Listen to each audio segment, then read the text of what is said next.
Welcome back to Real Geek Media. It is Thursday, October 16th, 2025. I'm Hayden Stoll. He's author Christopher Michael Blake. We are talking about Tenet. Tenet. Christopher Nolan tackles the COVID pandemic. But he does it in an inversion. So the COVID actually came backwards from the future to the past to destroy us, even though it would destroy the future 200 years in advance. I'm still kind of confused about that. But, you know, So this is all right. Where do we begin? The 12th film for Christopher Nolan. How about that? Right. Where do we begin? We got to start with Christopher Nolan. We have to, because he likes these time travel displacement movies, kind of like the same way Quentin Tarantino does a little bit, but to like the extreme. It's like not like the far left. It's like I'm just gonna go out all the way down to the corner, and I'm gonna keep going. And when you feel like you're ready to throw me the football, just don't even bother. I'm just gonna keep running. And I feel like that's how he kind of went with this. It was like to the extreme. Like he just didn't like, I'm just gonna chop this up into segments. Man, did he do a number on me. I give him credit. I give him a lot of credit because a lot of thought went into this. There's a lot of hidden Easter eggs and things in there for reality. I think, yeah, it's something. When this movie came out, right? This was the movie that was going to save theaters, right? This was during the pandemic. This was the movie everybody was banking on that's going to save the film industry and the theaters, and it's such an odd thing to think back on. Like, they released this movie during the pandemic, right? Nobody went to see it. I mean, it did what it did, box office wise.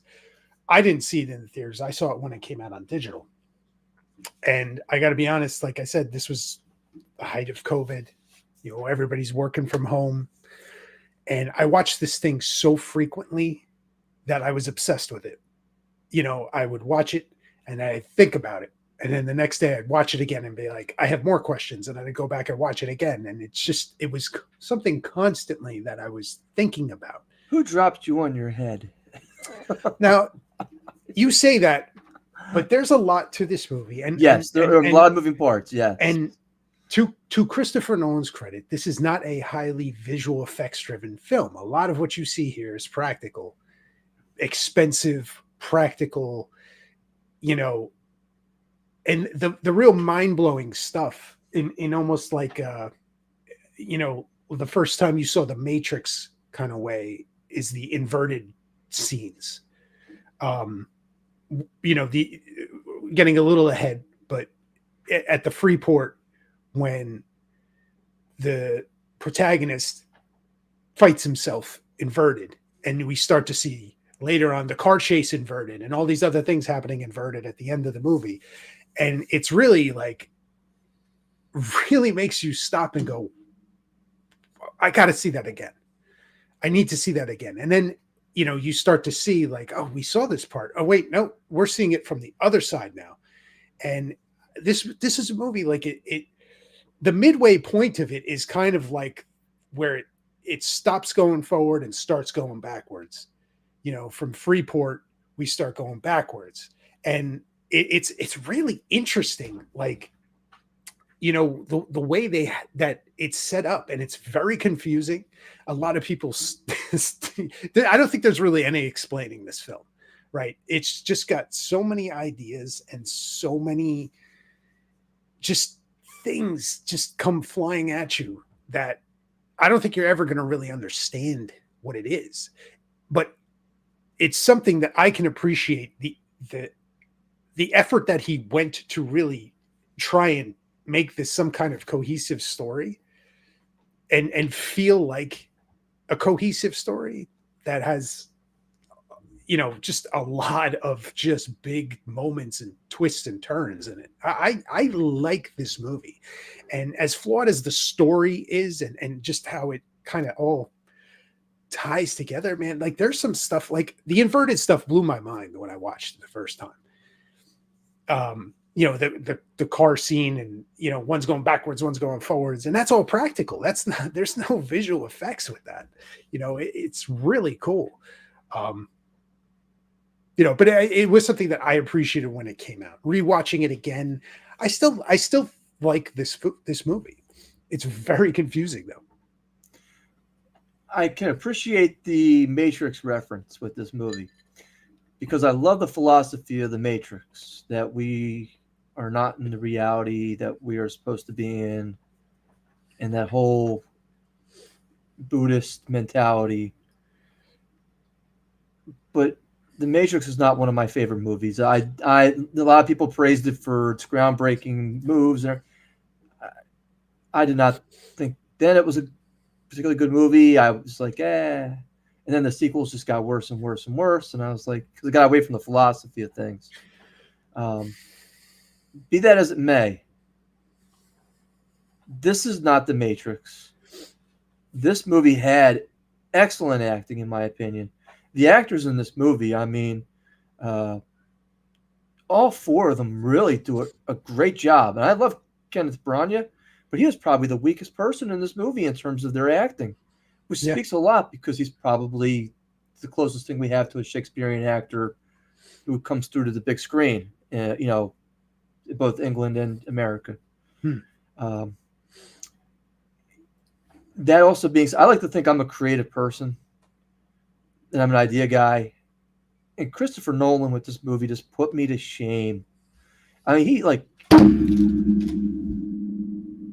see, that's Christopher Nolan coming down and smacking me on the back of the head saying, Christopher, get your act together. You need to come up with something to top this.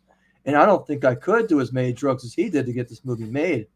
I mean, you're talking about palindromes and, look, I like how they took the beginning of the film and wrapped it around to the back. And I didn't realize it until what that scene happened when he looked at the book bag and I was like, oh man, because I did catch that at the beginning. I was like, that was the first time I watched it. I did realize that had happened. But some of the things I just can't wrap my head around are they're going into the opera house. They're in the back of the van. I'm starting off from the beginning of the movie here. Yeah. And they're going to get the algorithm, a piece of the algorithm. This 241, whatever. Okay. Right. The artifact. Yeah. The artifact, the algorithm, the artifact, whatever it is that they're doing. Does that mean that it's already been lost in the future?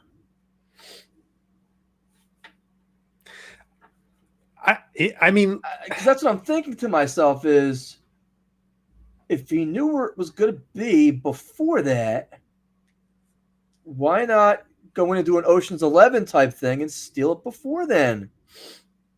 Right. I'm spitballing here. I don't understand. There's moments like that where you can point something like that out, and it's sort of like, well, yeah, why didn't they just do that? And I don't think it's something that with like a movie like this where, if you start pulling the threads and it'll start to get kind of like, but I think it's like one of those things from my perspective is to just kind of try not to think too hard and just because when you do, you start to be like, but wait a minute, and start having those kind of. Wasn't that what Neil says or Robert Pattinson says in this movie is don't think too hard about this. Just kind of go with the flow. Telling the audience. But then I sit there and I came up to you with the scenario before we started tonight. I'm inverted. I went through the little machine. Get ready, everybody. Right, I go through the machine. Oh, you're gonna like this, right? Because it's far out there. It's like, oh, I didn't think about that. And I have sex. The inverted me has sex. And I shoot my sperm and I get somebody pregnant. But then I go back in time and the sperm then has to come out. But she's already pregnant because the moment of conception has already happened. But wouldn't the inverted version just be completely poison? Like the way the bullets rip through and are lethal? even if it's a flesh wound. Again, I don't have any clue. I mean, I don't know. We don't I know don't how know the these things rules. work in the inverted world. I mean, there's a scene where they're on the tanker, and Kat's injured. Again, I know I'm skipping around, just like he did. No, yeah. That's okay. Yeah. And Neil says to what was the name of the star of the movie? It was Protagonist John David Washington. Yeah, John. Oh, you're bleeding from underneath your arm. And that's the moment I knew. Oh, he fought himself. But if that was his normal time at that point, how do you end up with a knife wound days before, weeks or minutes before it actually happens? And that's what I'm sitting there trying to think. It's like, I just don't think you can. I just don't think there's a reasoning to a conclusion on it. I just don't think there is. That fight scene, in my opinion, trumped anything the Matrix did, by the way. The inverted fight scene that they did. So that's just my opinion. I appreciated that. Yeah, it was cool. I really did. So that to me was I guess I really like the special effects in this movie. I like the beginning of the movie where he's tied up and pulling his teeth out. Yeah, and look, he bends forward and takes the pill. Yeah. But then that pill kind of matches the same one that Sator has. So I'm like, well, and then Sator comes up with the story. Well, I'm digging around these Russian fields, and it's kind of like a nuclear holocaust, and I'm the only one who took this job because it's a very radioactive area, and I find this container, there's some gold in there, and there's a map, and these guys are 200 years in the future. All I do is rebury the stuff in there, and voila, it's there, and that the money comes back. And I'm like, pardon me? They couldn't figure out another. I mean, like, I'm just, because if they got all 9 pieces of this artifact or the algorithm at the end, and they broke it apart and they split it up, well then, why are they trying to go back 200 years?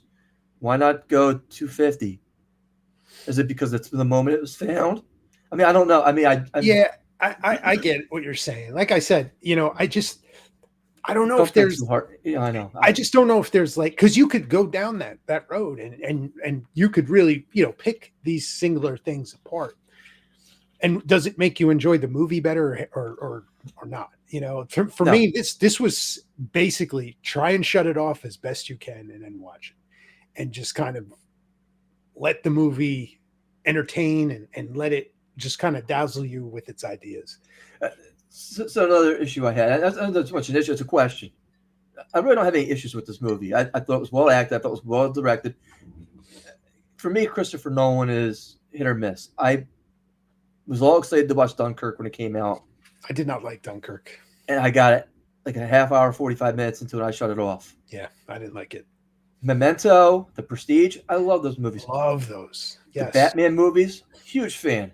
Yes. I have not seen Inception yet. I'm anxious to see this because every time I've tried to watch it, I shut it off because I always don't catch it in the beginning. So I want to watch it from the beginning. So I never want to watch Inception unless I'm watching from the beginning. Mm-hmm. But it's beautifully shot. But the question is I thought Priya was working for him, the protagonist, and then you kind of find out, well, then she's gonna go kill Kat. When it's like, well, why is she doing that? What's her motivation to go do that? I'm trying to remember. Do you remember? I think it's essentially like loose ends. I think she's just trying to tie up loose ends at the end when the protagonist realizes he's actually the one in charge. He could have just ordered, don't do that. But he doesn't realize he's the boss until the end of the movie. Or the end of the film. He doesn't realize that until after his conversation with Neil at the end. Right. Does he realize he's in charge. It's his story. She's not working for her and there's no higher power. He is the higher power. Getting his self from, present day in motion. which is just it's such a wild concept at the end when we're talking about Neil and revealing to him, we've been friends for years and we've gone through a lot of stuff and you're basically my best friend. And that moment is like, whoa, okay. I kind of saw that part coming the minute that they did the scene with the inversion and he ran after the guy and let him go. Yeah. And I said to myself, why is he letting that guy go? Yeah. He's coming back with the gas mask, and it's like, it's a little too convenient. He didn't really work for it. They're showing it off screen, and I said to myself, something's going on here. Yeah. Yeah. Now, this doesn't have anything to do with the movie, but more from a studio perspective. If somebody pitched this movie to you, and you're a studio executive,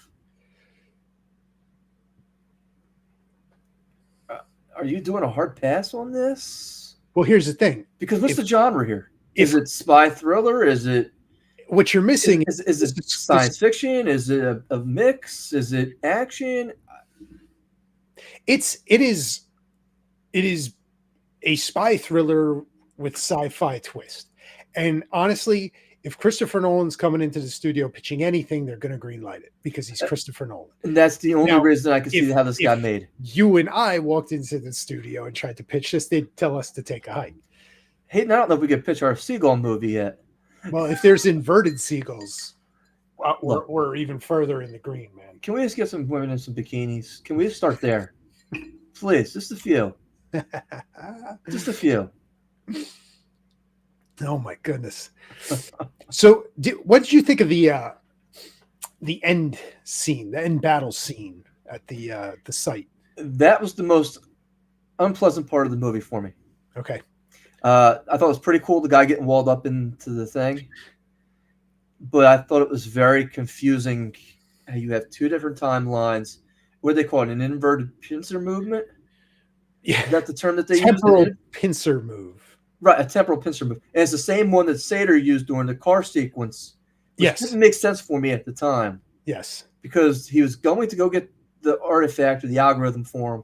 And all of a sudden he shows up and says, I got her under the gun right now because I've already seen, at the time I didn't realize, he's already seen how this plays out. And he knows he's going to get ripped off. So he jumped the timeline and is trying to pick it up now. Because that scene really confused me. It's like he threw it, but he didn't throw it. And then he's in the middle of the car. And then I'm like, whoa, wait a minute. Well, let's talk about the car scene before we get into the chase scene was pretty cool. I'm just saying. I think what plays into some of this is the music, which I thought was really cool. And, the electronic, the synth and the thumping beats, like for the action scenes, like they're on the fire truck and then they intercept the car. Like it's a good scene. And then it just, in ways, it's this movie's version of from Matrix Reloaded, the highway chase scene. It's a big set piece in the middle of this movie. But this movie has a couple of them. Well, that's the usual suspects. That's what they did in the usual. They boxed the truck in, and then and that's exactly the move. I mean, 100%. They just did it in a very more elaborate fashion in this. They did it like Ocean's 11. That's and the Freeport scene where they go and they find the turnstile, and that's the inverted hand-to-hand scene. But they're crashing a plane into the airport. And that's the thing is I enjoyed those two sequences: the airport, the fight, the car chase. I enjoyed both of those scenes. But the big battle at the end, it's confusing. Was very mishmash for me, and then it's like, well, wait a minute. And he's trying to chase them down. He's honking the horn, but in the meantime, he's supposed to be in the past. So he's honking the horn, and they're hearing the horn as they're running up, but they just keep running. But it's supposed to be occurring in the past where they're at. But all of it is happening at the same time. They're converging like this, and then there's the car horn, right? You know what I mean? That's the way. It's not in the past. It's just same place, just going this way. And it's weird when you think about it, like, because they're showing the teams in their prep, and one of them's in a container, and they're like, how come they're not letting us see them? Because they're doing a debrief while they're getting the original briefing, right? They already went through the battle. They're about to go in the battle, right? So as one team's ready to go, the other team, you're seeing them go back, their whole, reverse. And the scene where the time, like they shoot the rocket and the wall breaks, and the wall breaks and then it reforms. Like, pretty cool. But but then when you know that the battle was a success, if they're doing a debrief and you look out the window and you can see that, I mean, again, potentially, right? I mean, potentially, yes, yeah.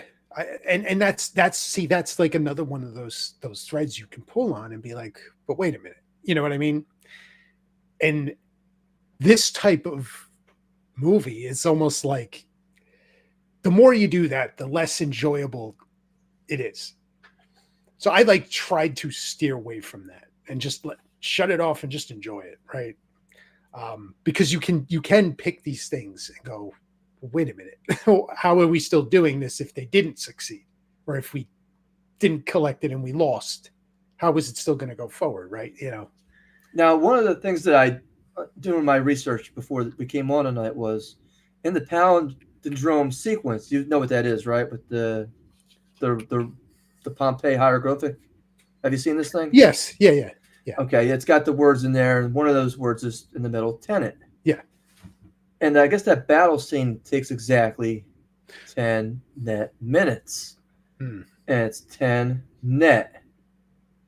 10. Yeah, that's just what somebody pointed out in one of the things, and I was like, sounds good to me. I'm there. I'm just, okay. Again, that's why I think Christopher Nolan is so smart. I would not have been able to, because he basically took all these words and was like, yeah, bad guy's name is Sator. Arepo's the art dealer. Yeah.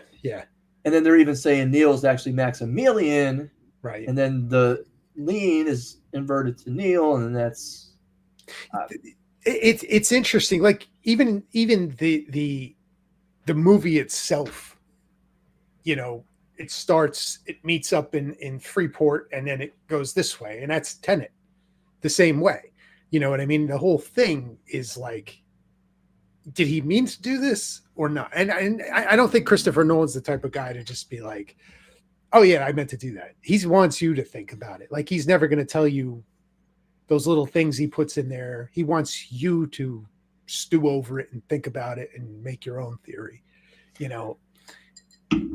and to talk about like some of those theories, like you said, Neil as Max, Maximilian. And if you do Maximilian backwards, it's almost like Neil, the first part of the end of Maximilian. Maybe. I never really bought into that.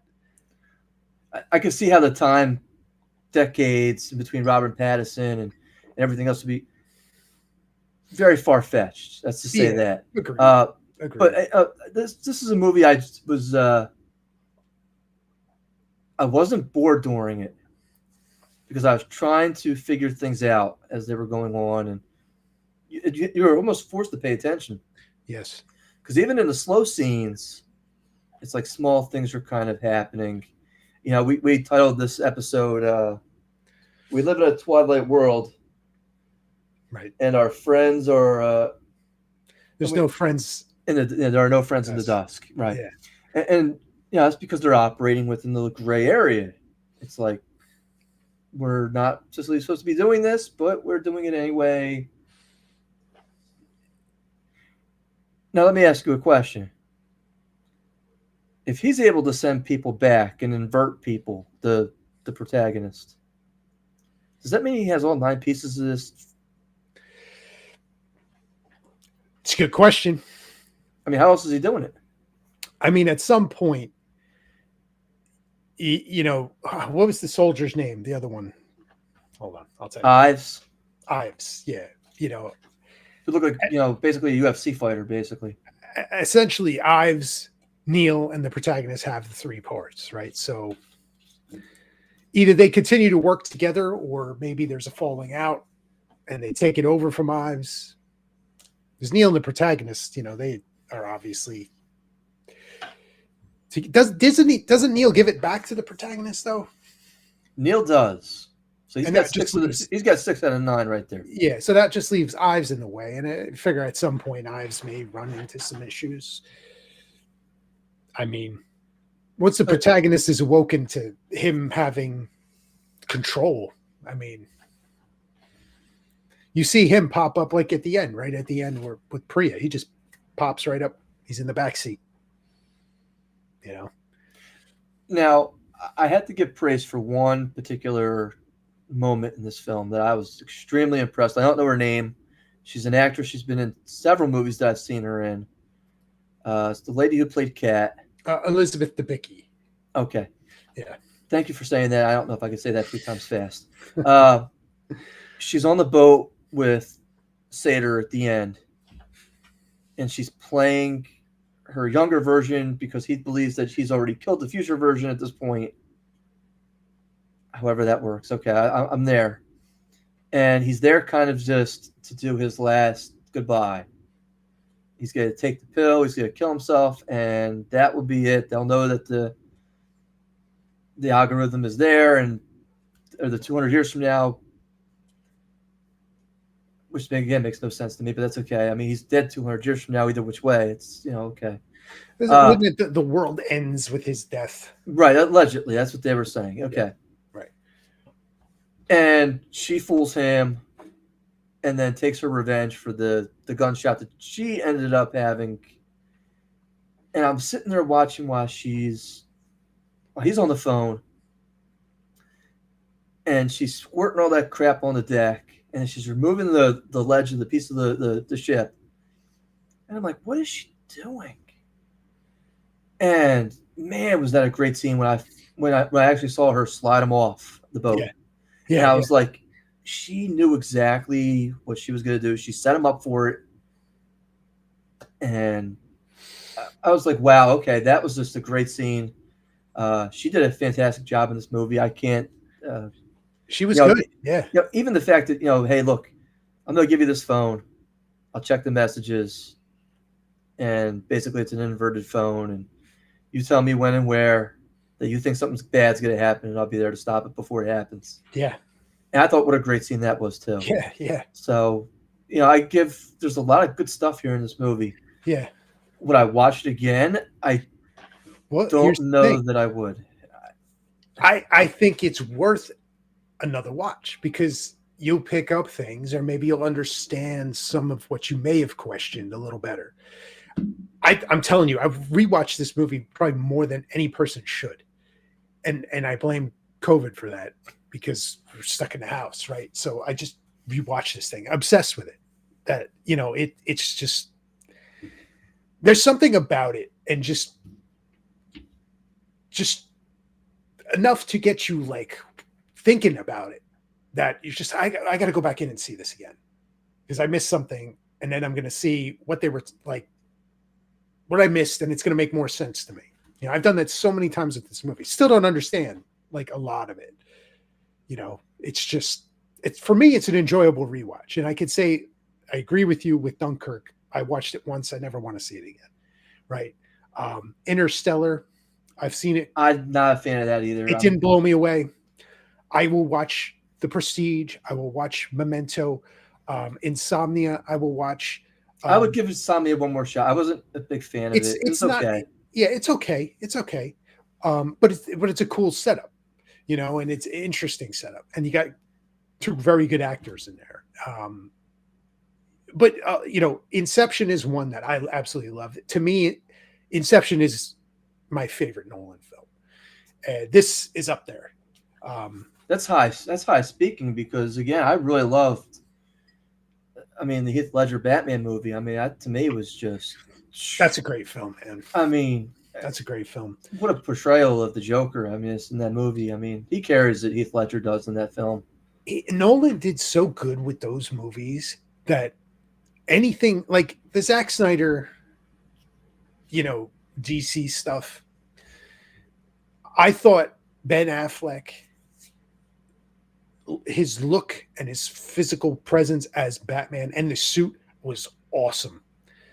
But the Nolan movies are just better. They're just better on every level. And Bale is what he is. I'm not a huge Christian Bale fan. I thought he was fine in the role. He was physical enough, and he's very much like he's a boring kind of Milk toast. milk toast. Yeah, he's just that. That is what. But have you ever seen The Mechanic? Yes, That is the one like role that stands out for me when I talk about Christian Bale. Maybe that and American Psycho for me. I'm not a big fan of that film. It's Love just that movie. I'm thinking more of it's not The Prestige. It's the one where he's in there with Hugh Jackman. That's The Prestige. It is okay. So that's Yeah. His acting in those two movies. He's great. Were just were amazing, and that leads me to believe he actually can act. But then I watch him in Terminator, and I'm like, oh man, oof. Yeah. That Terminator is bad. Yeah, like I don't want to watch it. He's hit or miss, and I just like but Heath Ledger. I mean, Nolan just like he's got it. With his movies, I'm excited to see. The Odyssey. I'm excited to see what that's going to look like. Now it's next year, I think, spring maybe. I'll go see that with you if you want. Yeah, I'm very excited for that. I still haven't seen Oppenheimer, mostly because it's not. I'm like biographical films are not really things that I jump to. Hayden, I'm going to tell you now. It was the best movie I saw last year, hands down. I walked out. I didn't walk out because I didn't see it in the theaters. I saw it at home. Yeah. And it's about 3 hours long. Yeah. I walked out of the living room and to my wife, who was in here playing video games. She refused to watch it. And I said, Robert Downey Jr. is going to win Best Supporting Actor. I think I came on that week and told you. Yes, he was. Yeah, yeah. And I wasn't wrong. And the movie is so fantastic. Yeah. Give it a shot. I'm telling you, will not be. It's not a boring film. It's not. Oh, I can't believe I'm sitting here watching a historical drama. It is so relevant to today's narrative that goes on. I get a lot of that. Yeah, with that, like anytime there's like a biographical film, I kind of go, I could see how you would initially assume wanting to pass on it. I could. But it is Nolan. It's got tons of heaping praise, and it is something that I should watch. And it's kind of great. There's a ton of great actors in that movie. Like you look at the cast list for that, and Cillian Murphy at the top. I mean, he's great too, and he's in a lot of Nolan movies. Yeah, he is. But I just want to kind of focus on this movie Tenet because there are so many things with the time loop and the Inception. When they said that they had that vault full of artifacts that were inverted, why are those items not caught up to their timeline yet? Or were they left behind? I mean, I'm still kind of like, or are we just not supposed to think about that? Well, I mean, the thing we learn the most about as far as like the inverted stuff is the ammunition. And we learn that we see it in the opera house scene where the one soldier's up against the protagonist, don't move, he's got the gun, he called him out for a fraud, ripped his patch off, and protagonist sees like the little the rock or whatever the bullet was stuck in, move, and then the bullet comes right back out into the guy. And Neil obviously is the one there that saved his life. And, he questions that scientist that works for Tenet, where he learns about the inverted bullets and how it maneuvers. And he's playing with it on the table and he's pulling the trigger and it's coming back into the gun. And he's like, well, why does it feel so weird? She's like, you have to think of it as you're, catching it, right? Is that what she says?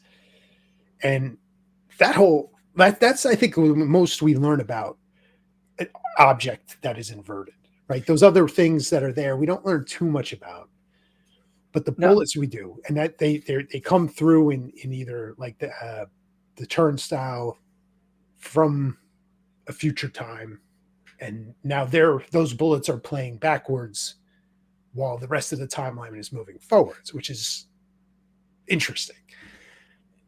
Speaking of timelines, so I have one more question, and then we can. The algorithm, this 9-part thing that was made by a scientist somewhere, who then committed suicide. Was that scientist in the future? Was it in the past? Was it in the present? How did they take it to all these different mine shafts and drop it and hide it all over the place? Mm-hmm. It's a good question. And then had other people kind of find out that, by the way, if I put this off all together, I can kind of... Well, Sater's, wasn't he tipped off to some of this through the messages that he found in the capsule? But that's 200 years in the future. Was right. the algorithm sent back into the past? But he found it. Did he not find it as a boy? When he was working in the I don't see it was as a boy or young man. I thought that he again took that contract. He was just starting out in business. It was what I recall. And he had a business partner, and the business partner goes over and finds it, and he kind of hits him with the shovel and steals it at that point. That's why I kind of get from everything. Right.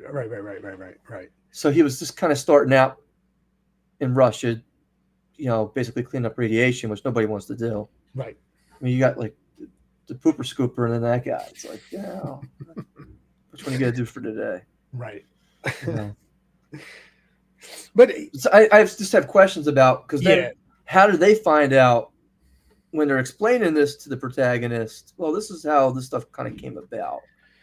And it makes you, right. Like, who is the leader of Tenet? And at that point, right, we learn that it's the protagonist by the end of the movie. Okay.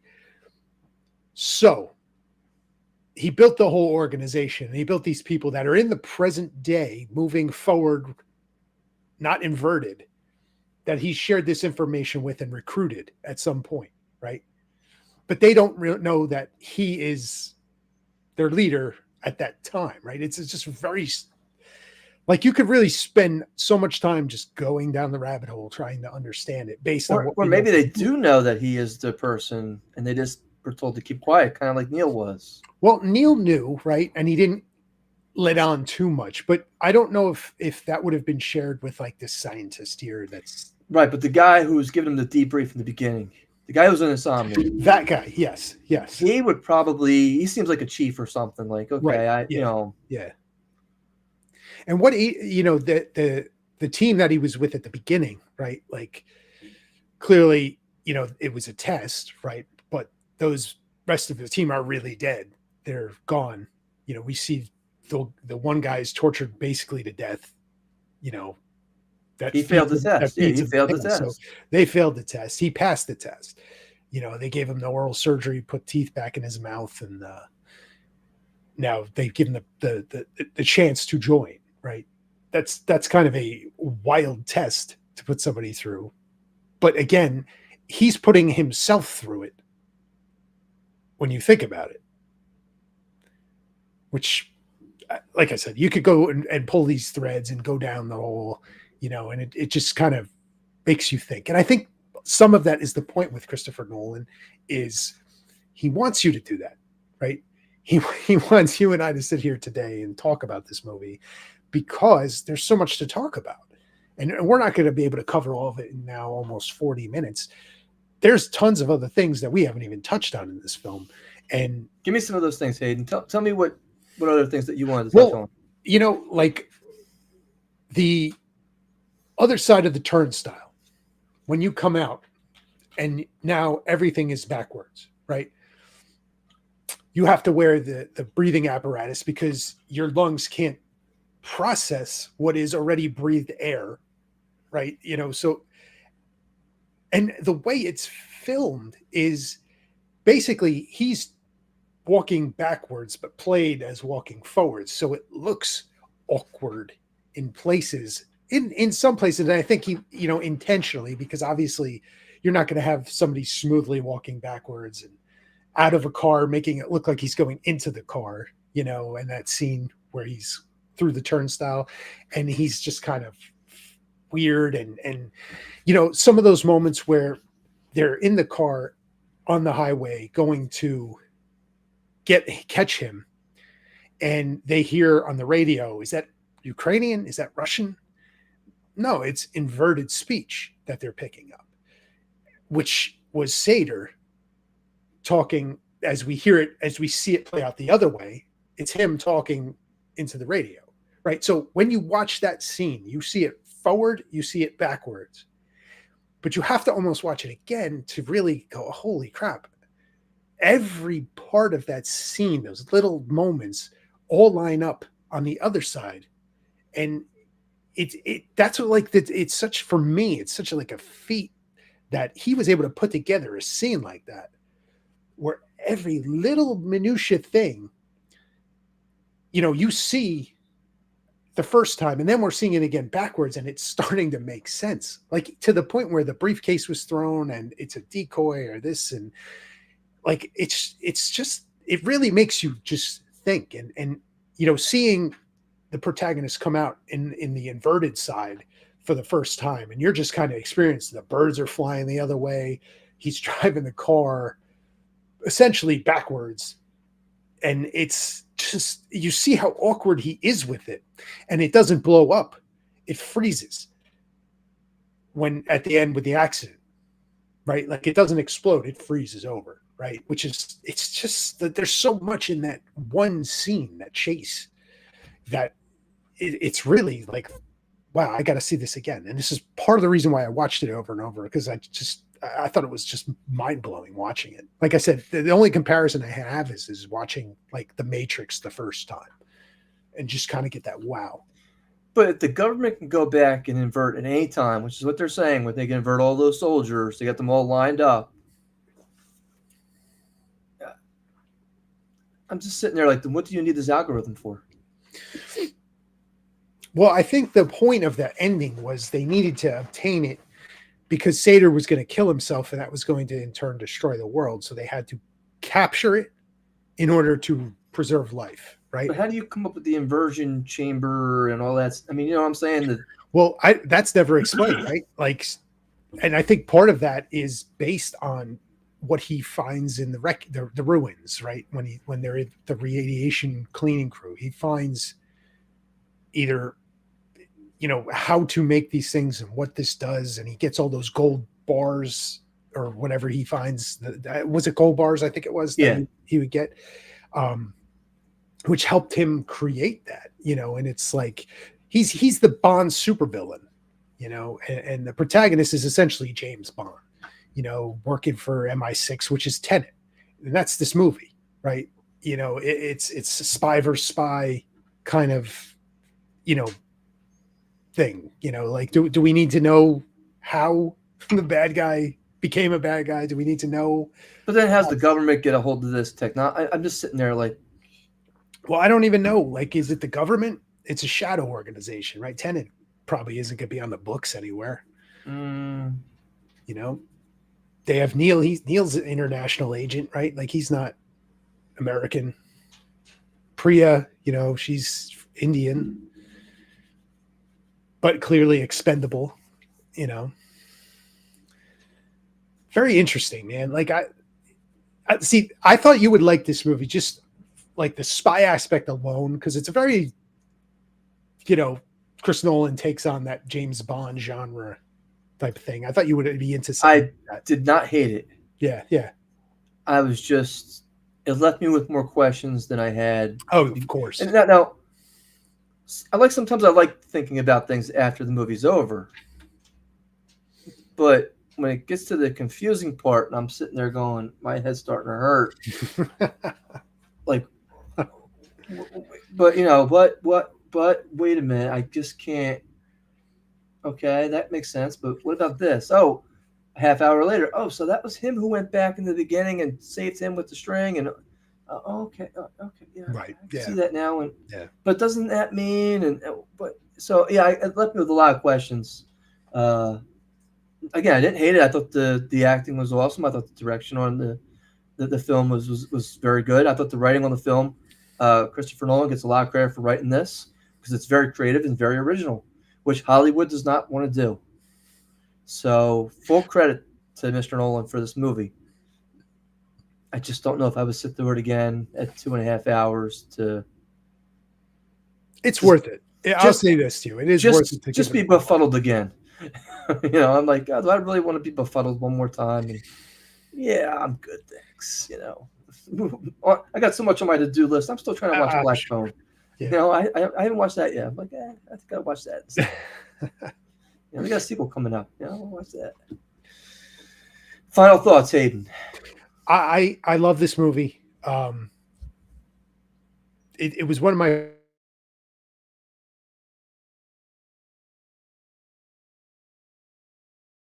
movie. This one confused a lot of people, but man, I've rewatched it. Like I said, I've poured hours into watching this movie, and it's great every time. And like you just said, it's a very original concept. It's not a sequel, it's not a franchise, it's its own thing, and it's an intriguing film. Give it a look if you haven't. Totally agree with that. I can't sit there and tell you you're wrong with that opinion. I'm not upset that I watched it, so I want to make sure I don't give you that opinion. It's not like, oh, I wasted. Like Slapshot, I was kind of like, all right, other than the fight scenes with the goons, the comedy scenes really didn't hit for me so much. And the ending I thought was just a terrible ending. So this was much better in terms of the ending. He stuck the landing on this. He sure did. And like I said, most of the fight scenes in this movie they did it for me. The final battle, the acting against superb. I keep mentioning that. But so again, I'm not upset that I watched it. I'm glad I watched it. I would recommend at least one watch if you have not seen this movie. Did you know that was Denzel Washington's son? Did you know that? I didn't know that. Yeah. Great job. I didn't know. He was very good in this. If have you ever seen The Creator? No. I'm not sure what streaming service that's on, but give that a look. Is he in that? He's the lead in that.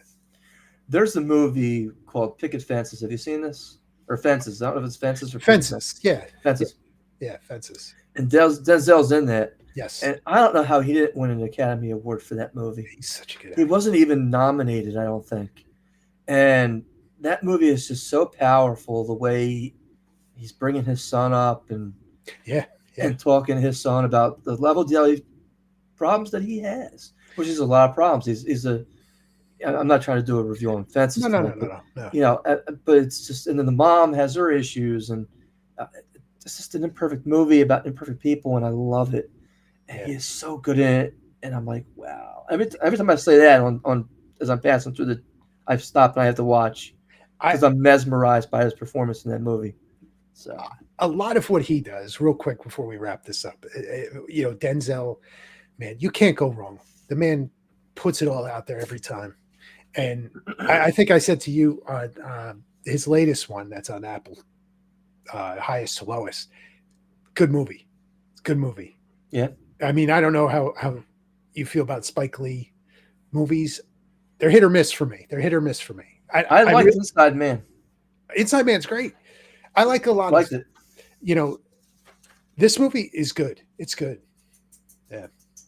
I was not expecting it to be as good as it was. And it was a good movie. And Denzel's great.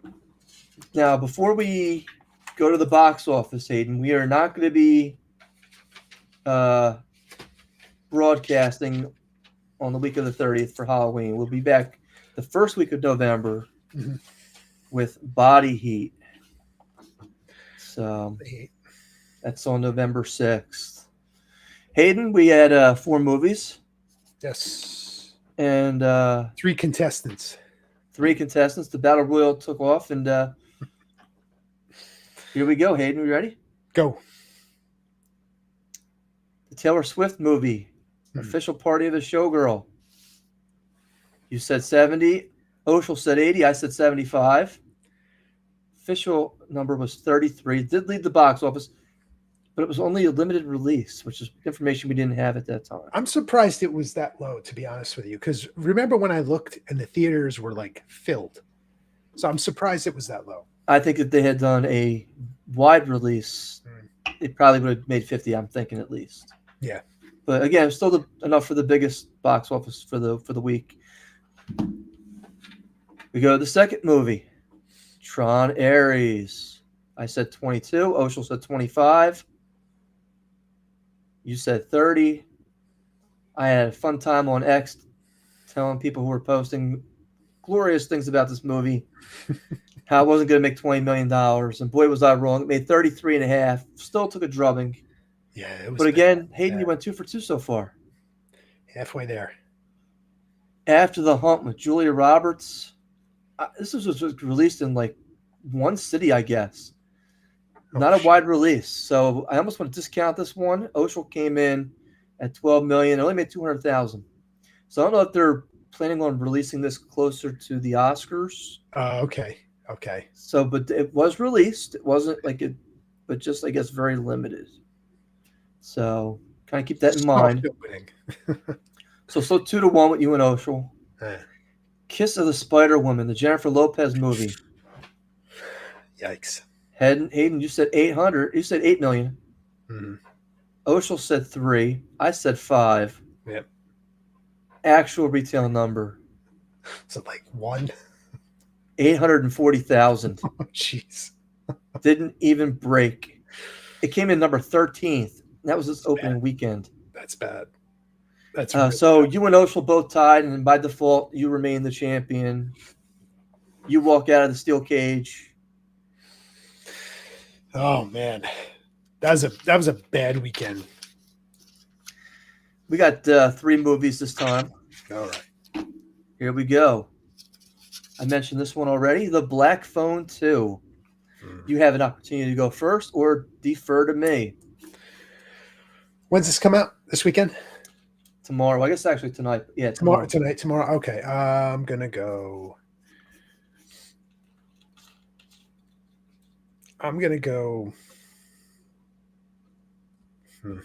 14. Wow, that low. Yeah. Hayden, I gotta go 23. And I could be way off a base on that just because there's nothing out right now. I have not seen The Black Phone. I haven't either. But from what I know about the film, it got rave reviews. I just started watching the TV show The Lowdown with Ethan Hawke. Okay. On FX. And I got to tell you. Pretty good? I am all about the Tulsa the True Historian. He's like white trash. And he's basically like a punching bag. He's like no backbone, but he's got like a work ethic to him. Okay. But he keeps getting himself beat up by everybody. And it's just such a different take to see Ethan Hawke kind of do some humor. Okay. Because I don't think he gets to do a lot of humor. No, he's got a lot of serious. But at the same time, he's also very serious. So he plays a normal person almost. Yeah. And, he's a likable actor in the roles he's in. Yeah. So I do like the TV show. I'm only 2 episodes in. Okay. 5 episodes are out. So I'm kind of taking it slow. I'm not like killing myself. But The Lowdown, definitely worth a watch so far in 2 episodes. Tulsa True Story, and I like that. Yeah. The second movie we have out is called Good Fortune. You know about this one? This is a Keanu Reeves movie. I guess he was looking for something to pivot towards to get away from the John Wick action films. He doesn't need to stay in shape for this one. But, man, I have no desire to see this movie. I don't think if you're a woman, you want to see the shaggy Keanu. You want to see the, he's in a suit. Shoot. You want to see him nice, clean cut. What was the movie he did with all the women started swooning for him, and that's what they want to see. Hayden, you want to go first? You want to defer? What do you want to do? You could go first on this one. Good Fortune. The problem is I've only seen one trailer for this movie. One. I'm going to say 11 million. I'll go that high because I think there's going to be a lot of elderly people who don't want violence and don't want horror. And they want something a little bit more romantic. This is kind of an older cast, and it has that vibe to it, in my opinion. So you said 11? I did. I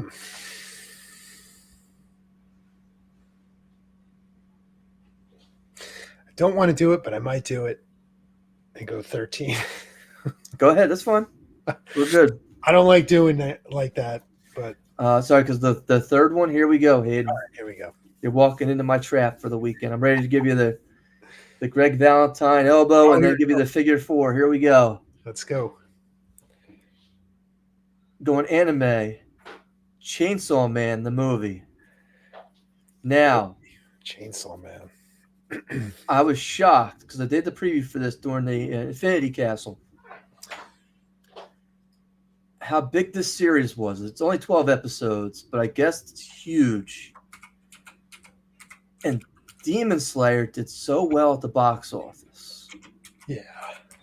Would you be surprised to find out that certain movie theaters are carrying Chainsaw Man popcorn buckets? That surprises me. So, and there's nothing else really kind of coming out that week. So I'm sitting there thinking to myself, will any of that goodwill from Demon Slayer come through and bleed through Chainsaw Man? Because this isn't anything that sounds like remote. The guy's got a chainsaw on his head. He's running around killing demons. Oh, it sounds terrible. You know, look, our Seagull movie sounds better than this. But apparently it actually has heart and it's pretty good. It's also playing on Hulu right now. Not the movie, but the TV show. TV so show. Okay. I might check an episode or two out just to kind of feel out. I'm missing my Demon Slayer, so it's like, oh, maybe I'll try that out. I can tell you in the horror conventions I go to, I never seen any Demon Slayer or Chainsaw Man merchandise. I see plenty of Demon Slayer merchandise. Never any Chainsaw Man merchandise. So this one's tricky because I believe some of that goodwill from Demon Slayer could convert to Chainsaw Man. I gave you a lot to think about with this, didn't I? Yeah. I'm always pulling them out here. I pull them out what every did Demon Slayer do opening? Man, it was a lot, right? It was the number one, wasn't it? Oh, for sure. I gotta say it was at least 50 million. Let me find out here. Let's see. Demon Slayer opening box this weekend.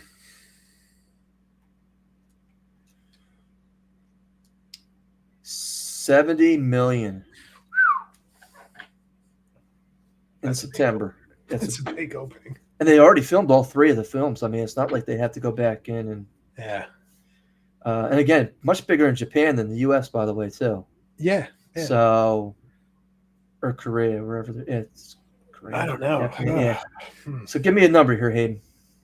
Or you want me to go? I'll go first if you want, and then you can piggyback. And no, I'll go. I'm gonna go. Because it's gonna make more than the Jennifer Lopez movie. Yes, easily. It'll sneeze and do that. I'm gonna go. Remember, there's absolutely nothing out right now. I can't argue with that. You're not wrong. I'm sitting there scraping the bottom of the barrel for some of these. I'm gonna go 45. That high? I mean, I think there is going to be crossover, but and it's going to help. I mean, nobody's going to see these other movies, right? The ones that have already been released last week, the week before. Nobody's going to see this stuff. Like the big movie was what One Battle After Another, which is going to lose like $200 million. Got good reviews, and it's been out now 3 weeks at this point. I mean, yeah, it's made what it's going to make. Yeah, exactly. It's pretty much done. And if I had the choice between going to see One Battle After Another or Chainsaw Man, I'm probably going to see Chainsaw Man, just because it's something. An hour and a half. Well, I don't know how long it would be. Yeah. But which would be more? Honestly, more fun to watch. I would probably go see One Battle After Another, just because. But if you're not an anime fan, I mean, I could see where you would. Right, yeah. I'm not really into anime, but it has a huge following, though. I'm not really into it either. But you watch Demon Slayer, and it's like, oh, okay, it's funny. It's fun to watch. It's like, wow, this is actually pretty entertaining. And next thing you know, and the episodes are short, they're 20 minutes apiece, and it's like. Yeah. And you can get through, 3 or 4 episodes in an hour, and it's like, okay, this isn't. a big waste of my time. I could watch, I could break it up without all day, Yeah. being. I'm gonna go smaller. I think that it does help that this is on Hulu, the TV show. So anybody who knows this movie is coming out can game plan, can game prep. It's like, okay, you know what? I know this is coming out. Because again, like me, I want to find out if it's any good before I go put $16 in and then get the popcorn and everything like that. Let me see if this thing's, if I'm even interested in it. I'm gonna say 23. I think these winter months right now, the economy right now is terrible. But I still think there's enough nerds out there. And women, they dig this anime stuff, man. They love it. They eat it up.